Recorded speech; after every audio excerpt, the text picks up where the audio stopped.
Miss Bow, you must be sure to avoid such dens of iniquity. They can only ruin a young lady's reputation.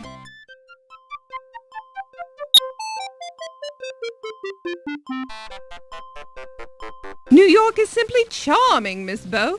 It has so much culture for an American city.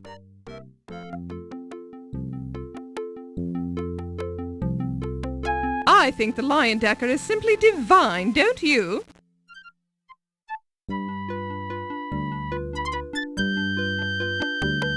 The docks are dreadful, rough places, Miss Bow, simply dreadful.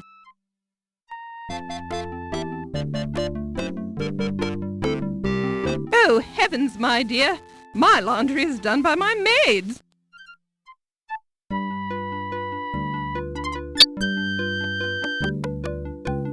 Well, they have a job to do, I suppose.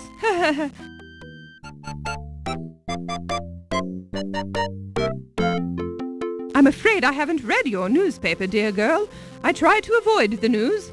I find it distressing. We live in such terrible times.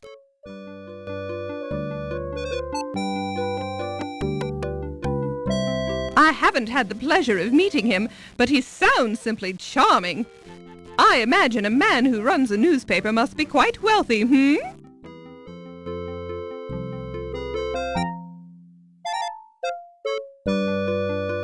Ah, truly a man of great ambition and integrity, Please, Miss Bow, you're being rude.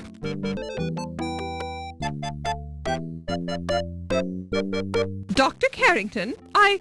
What about him? I know very little about the man. Now that's odd. I could have sworn Mr. Dorian said that you met Dr. Carrington in a taxi when he arrived on the Andrea Doria. Yes, so what if I did? I mean, yes, I did meet him that night. Our families are, old allies from the time of the War with Roses. I felt obliged to meet him upon his arrival. Noblesse oblige, you understand.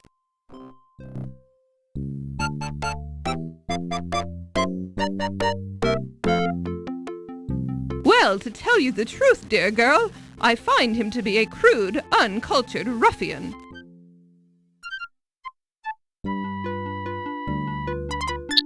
Oh, I do enjoy a bit of crodfollow with my tea.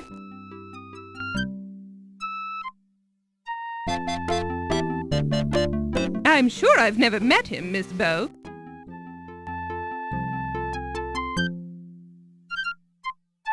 I've never met your father, dear girl. He's a policeman, you say. How delightful.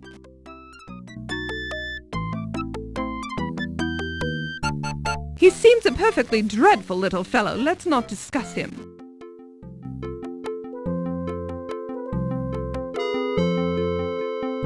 My, she is unusual, isn't she, dear girl? I can't stand that horrid ferret of hers. I'm sure it hates me. Hi, I'm Laura Bow, and I'm covering this event for the Tribune Society news column. Good evening, Miss Bow. I'm the Countess Lavinia Waldorf Carleton.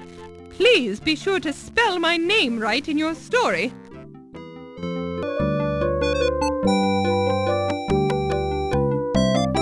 I am not interested in discussing that little trollop.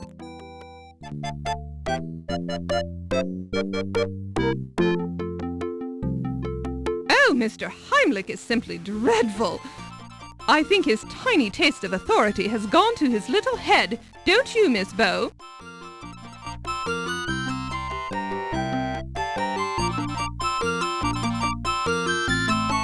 What a lovely boy. He has such charming manners, and he's so handsome,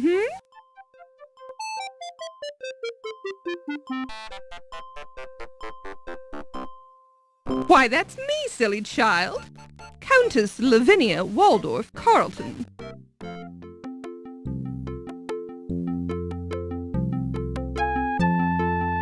Oh, he's a darling little man, just darling. It's a fine column of rare black travertine marble quarried in the high Himalayan mountains. According to legend, these multi-ton blocks of marble were carried down to civilization on the backs of trained Nepalese frogs. Nepalese frogs are very large.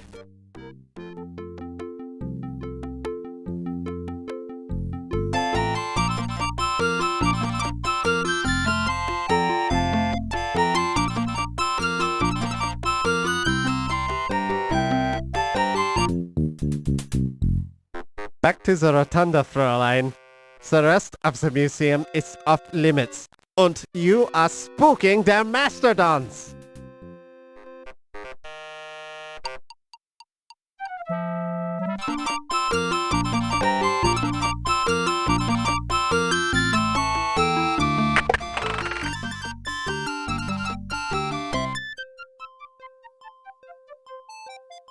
What a beautiful Art Deco rug!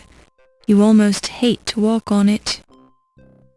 These appear to be copies of ancient Egyptian artifacts. They seem to be nicely crafted. These vessels appear to be replicas of 7th century Welsh condiment pots made for export to Ireland.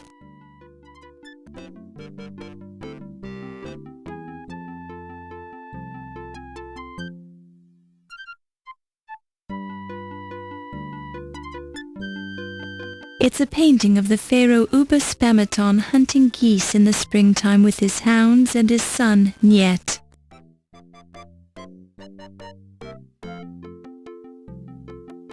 What a beautiful painting of the Mask of Tutankhamun. You wish you had the money to buy it. This case holds beautiful museum replicas. You can't touch the daggers on display in the locked case. It's the cash register. This is the counter where the counter counts the money.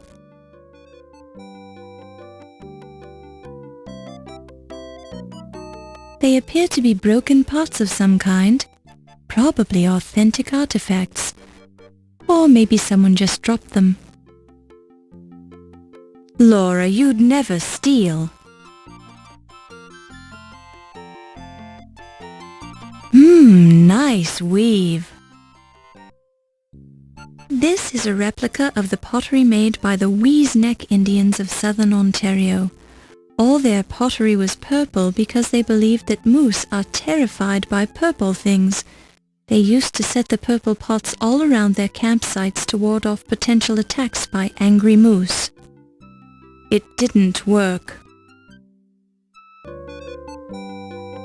They appear to be broken pots of some kind, probably authentic artifacts. Or maybe someone just dropped them. That looks like a Peruvian footed vessel. It has a picture of a bat painted on the inside of the bowl. They still look like broken pots. Upon close inspection, you see nothing new here. It's a replica of the famous bust of Nefertiti. You've always wondered if the paint wore off, or if the queen really had white eyes. It's the museum's bargain version of the bust of Nefertiti. It doesn't look that bad except for the huge nose. These are replicas of early 12th century Celtic insect trapping pottery. The dagger shows Pittsburgh's high degree of craftsmanship. It looks just like the Dagger of Amon-Ra. Isn't it beautiful? You can't touch the daggers on display in the locked case.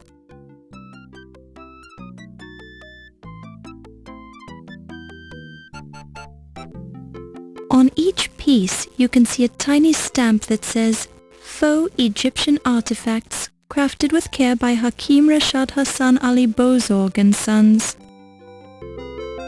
Some native craftsmen did an excellent job of painting the bust. You can barely make out the signature. It says, "Painted with pride by Sam the Sham." Hey, that's not an Egyptian name. There's an inscription on each of the pots which reads, "These vessels were made by Welsh craftsmen. We make better castles than you do, and our flag has a griffin on it."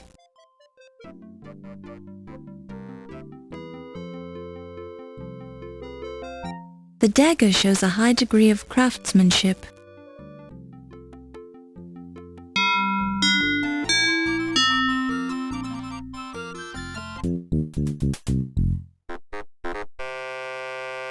Fräulein, this gift shop is closed. You should not be here. Oh, I'm sorry. The door was unlocked. Unlocked? My assistant will be disciplined harshly for this mistake. Please rejoin the party now, or I will be forced to injure you.